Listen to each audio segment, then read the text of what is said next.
हमारे साथ हमारे एक और सहयोगी हिमांशु मिश्रा जुड़ रहे हैं। हिमांशु, यमुना नदी के आसपास के जो इलाके हैं वहां पर दिल्ली में सबसे ज्यादा संवेदनशील माना जाता है। 7:57 वो वक्त जब भूकंप के झटके महसूस किए गए। जहां पर आप हैं वहां पर आपने क्या महसूस किया, लोग क्या बातचीत कर रहे हैं और कितना बड़ा खतरा दिल्ली में जब दूसरी बार भूकंप के झटके महसूस किए जाते हैं एक हफ्ते के भीतर? देखिए, जो सबसे ज्यादा संवेदनशील इलाके हैं दिल्ली के भूकंप के, वो यमुना के आसपास के ही इलाके हैं। जैसा कि हमारी एक्सपर्ट से बात होती है, उनका कहना है कि यमुना के जो आसपास के इलाके हैं वो बेहद संवेदनशील इलाके हैं और ऐसे इलाकों में बिल्डिंग बनाते वक्त बेहद खास ध्यान रखने की जरूरत है। लेकिन साथ साथ ये भी वो कह रहे हैं कि जो ये झटके आए हैं इससे पैनिक में आने की जरूरत नहीं है। देखिए, अभी 2 दिन पहले जब नेपाल में सुबह के वक्त जो झटके आए थे, जो रिक्टर स्केल पे 6.3 जिसको मापा गया था, उसमें भी हमने देखा था कि कितने जबरदस्त झटके महसूस किए गए थे। रात के वक्त, आधी रात के वक्त वो झटके आए थे। 1:59 पर रात को वो झटके दिल्ली और पूरे एनसीआर में और इसके अलावा नॉर्थ इंडिया के कई हिस्सों में महसूस किए गए थे। इनफैक्ट 7 राज्य थे हिंदुस्तान के जहां पर उन झटकों को महसूस किया गया था। इस बार भी अचानक से जब ये झटके आते हैं तो इस बार भी जब ये झटके आए हैं तो इस बार भी गनीमत देखिए, इस बार भी यही रही है पिछली बार की तरह कि जो डेप्थ थी वो 10 किलोमीटर अंदर थी और ये डेप्थ जो है वो काफी सेव करती है, क्योंकि डेप्थ में से भले ही फील बहुत दूर तक, मतलब इम्पैक्ट जो है नुकसान जान माल का कम होता है। तो अभी तक जो हमारी बात हो पाई है, लोगों ने महसूस किया है न सिर्फ दिल्ली बल्कि पूरे एनसीआर में, लेकिन नुकसान की अभी तक कोई भी जानकारी सामने नहीं आई है। शुभांकर जी, आपने बताया कि यमुना के आसपास के जो इलाके हैं वहां पर ज्यादा खतरा होता है। जो ये डेप्थ के बारे में आप जानकारियां दे रहे हैं, जरा इस बारे में समझाइए हमारे दर्शकों को कि 10 किलोमीटर डेप्थ बताई गई है। इस बार कितनी डेप्थ होती है जब खतरा ज्यादा बढ़ जाता है या कम होता है, और क्या अभी और झटके आ सकते हैं? क्योंकि कई एक्सपर्ट्स ये भी कह रहे थे कि पिछली बार की तुलना में इस बार रिक्टर स्केल की तीव्रता कम थी, तो ये बहुत ही डराने वाली बात नहीं हो सकता। 1-2 झटके और भी आ जाएं, लेकिन उनसे घबराना नहीं है। आपकी जिन एक्सपर्ट से बातचीत हुई वो इस बारे में क्या जानकारियां दे रहे हैं? देखिए, एक्सपर्ट का सीधे तौर पे ये कहना है कि पैनिक में आने की जरूरत नहीं है। ये झटके, एक तो देखिए इनका रीजन जो है ये नहीं है नेपाल में आए, दूसरी चीज डेप्थ ज्यादा थी। जब डेप्थ ज्यादा होती है तो जो एनर्जी है वो उतना इम्पैक्ट ऊपर तक नहीं आता, भले ही इसे आप फील दूर तक करें, जो इसका एहसास है वो दूर तक होता है। जैसे देखिए, पूरा दिल्ली एनसीआर का जो इलाका है वो, वहां पर उसका असर आया और लोग घबरा गए, लोग डर भी गए और घरों से बाहर निकल आए। हमारे पास इस वक्त कुछ लोग मौजूद हैं, उनसे बात करते। क्या नाम है आपका? आकाश ठाकुर।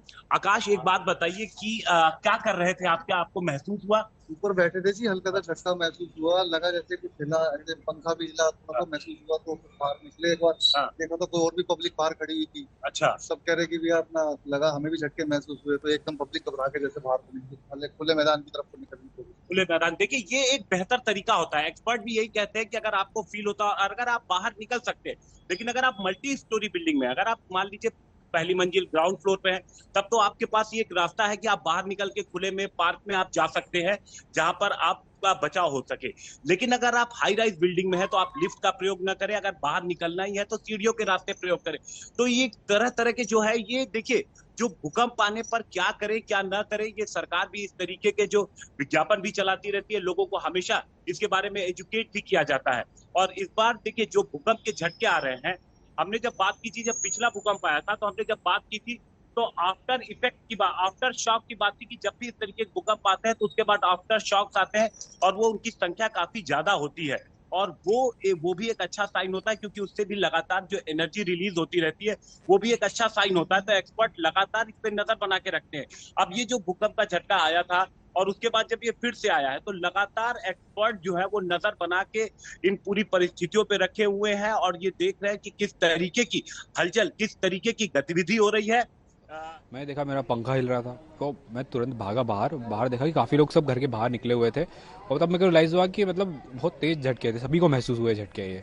हिमांशु, दिल्ली एनसीआर को लेकर बार बार चिंताएं इसलिए बढ़ जाती हैं क्योंकि एक यहां पर ऊंची ऊंची इमारतें ज्यादा हैं। आमतौर पर भूकंप के झटके आते हैं तो जो 5वीं मंजिल तक है वो तो आसानी से नीचे आ सकते हैं, लेकिन जो ऊपर रहते हैं उनके लिए समस्या हो जाती है। तो वो लोग अपने आप को कैसे सुरक्षित रखें, एक सवाल ये।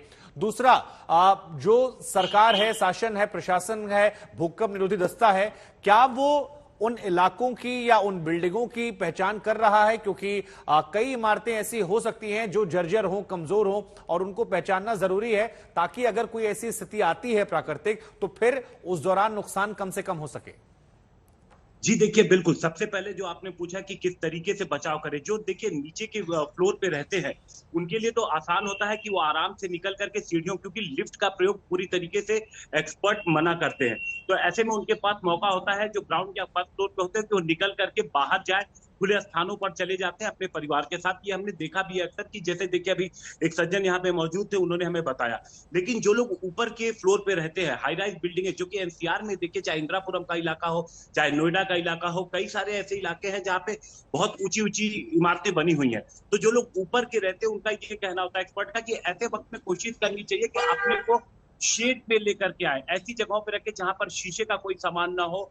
सिर को बचाने की कोशिश करें, टेबल टॉप या इस सब के नीचे ऐसे अपने आप को बचाएं कि अगर कभी कुछ अनहोनी घटती है तो उन्हें चोट न लगे, और दूसरी चीज, वो खुद को बचा सके, ये सलाह दी जाती है। दूसरी चीज, जो भी चीज, चाहे वो गैस कनेक्शन हो, चाहे वो इलेक्ट्रिसिटी हो, कोशिश करनी चाहिए कि जल्द से जल्द इनको बंद कर दिया जाए, क्योंकि इसकी वजह से खतरा और बढ़ सकता है। तो ये तमाम एहतियात बरतने के लिए कहा जाता है। और दूसरी चीज देखिए शुभांकर, ये जो प्रक्रिया है, जो इमारतें खतरनाक होती हैं, इन इमारतों को लगातार जो प्रशासन है वो उनको चिन्हित करने का काम किया रहता है। ऐसी चीजों में हमने देखा है कि कई बार जो आम लोग हैं उनकी शिकायतों पर भी काम किया जाता है। तो जो इमारतें पुरानी हैं, जर्जर हैं या खतरनाक कंडीशन में है, उनको लगातार जो इससे संबंधित विभाग है उनकी पहचान करने की कोशिश करते हैं, उनको खाली कराने की कोशिश करते हैं, और नोटिस भी ऐसी इमारतों को जारी किया जाता है। और साथ ही साथ देखिए, अब जो खासतौर से जो इलाके जो सेस्मिक जोन 4 में है, जो आसपास बसे हुए हैं यमुना नदी के, उनमें ये कोशिश रहती है कि उन्हें भूकंप रोधी बनाया जाए। जो तमाम रेगुलेशन सरकार की तरफ से लागू किए गए हैं, वो उनमें सही तरीके से पालन हो। यहाँ पर ये सरकार और प्रशासन की जिम्मेदारी होती है कि जो भी वहां पर कंस्ट्रक्शन हो रहा है उस पर वो ध्यान रखे और कोशिश करे कि कोई भी ऐसी इमारतें न बनने पाए। तो प्रशासन अपना काम इसमें करने की कोशिश करता रहता है, और आम लोग भी ऐसी सिचुएशंस में हमने देखा है कि प्रशासन को कंप्लेन करते हैं, शिकायत करते हैं, और इस पे भी कार्रवाई होती है। जी शुभांकर। तो क्या अभी और भी आफ्टर इफेक्ट देखने को मिल सकते हैं? एक्सपर्ट्स क्या इस बारे में कह रहे हैं? आपने बताया कि अगर कोई बड़ा भूकंप आता है तो उसके बाद कुछ आफ्टर इफेक्ट देखने को मिलते हैं, जो शायद बहुत ही दुखद संकेत नहीं है, जो शायद पॉजिटिव चीजें भी हो सकती हैं। तो क्या ये माने कि मेंटली, जी, आफ्टर शॉक की बात जो आप कर रहे हैं, आफ्टर शॉक जो होते हैं शुभांकर, वो बहुत रिक्टर स्केल पे उनकी ज्यादा नहीं होती है पैमाने, वो 2.3 पॉइंट समथिंग तक ही आते हैं। तो उन्हें नॉर्मली फील भी नहीं किया जा सकता, क्योंकि वो आते हैं और चले जाते हैं, फील नहीं करते। लेकिन एक्सपर्ट उन पे लगातार नजर बना के रखे रहते हैं और देखते हैं कि कितनी कितनी देर पर ये आफ्टर शॉक्स आ रहे हैं, कितनी नहीं हिमांशु, लेकिन आज तो जो भूकंप आया उसकी इंटेंसिटी 5.4 थी, तो ये आफ्टर शॉक पे तो नहीं आएगा फिर, अगर आपकी बात को माने तो? नहीं, देखिए, जब भी 5 पॉइंट से ऊपर आता है, जो एक्सपर्ट कहते हैं कि जब भी कोई इस तरीके का भूकंप आता है जो 5 से ऊपर हो या 6 से ऊपर हो, तो ऐसे में आफ्टर शॉक आने की पूरे चांसेस रहते हैं। और जब 6.3 का जब अभी आया था भूकंप, तो उसके बाद लगातार आफ्टर शॉक्स आए थे, जिनको रिकॉर्ड भी किया गया था। और भूकंप आने के तकरीबन 12 घंटे बाद की अगर हम बात करें, तो 4 से 5 आफ्टर शॉक्स रिकॉर्ड किए गए थे। और इस बार भी अभी एक्सपर्ट लगातार नजर बना के रखे हुए हैं, ये सिचुएशंस देखने की कोशिश कर रहे हैं कि क्या सिचुएशन बनी हुई है, किस तरीके की गतिविधि या हलचल हो रही है। तो एक्सपर्ट नजर बना के रखे हुए हैं, आफ्टर शॉक अगर आते हैं तो उनकी रिकॉर्ड बना के रखा जाता है, और ये देखने की कोशिश की जाती है कि किस तरीके का इफेक्ट सामने आ रहा है। जी शुभांकर, लोगों में एक डर है, एक्सपर्ट्स की तरफ से बातें निकलकर सामने आ रही हैं, लेकिन भूकंप के झटकों से क्या दिल्ली एनसीआर सेफ है? और एक हफ्ते में दूसरी बार आया, क्या भविष्य में और गुंजाइशें हो सकती हैं? ऐसे बहुत सारे सवाल हैं जो लोगों के मन में आ रहे हैं, लोग डरे सहमे बाहर भी निकल आए हैं।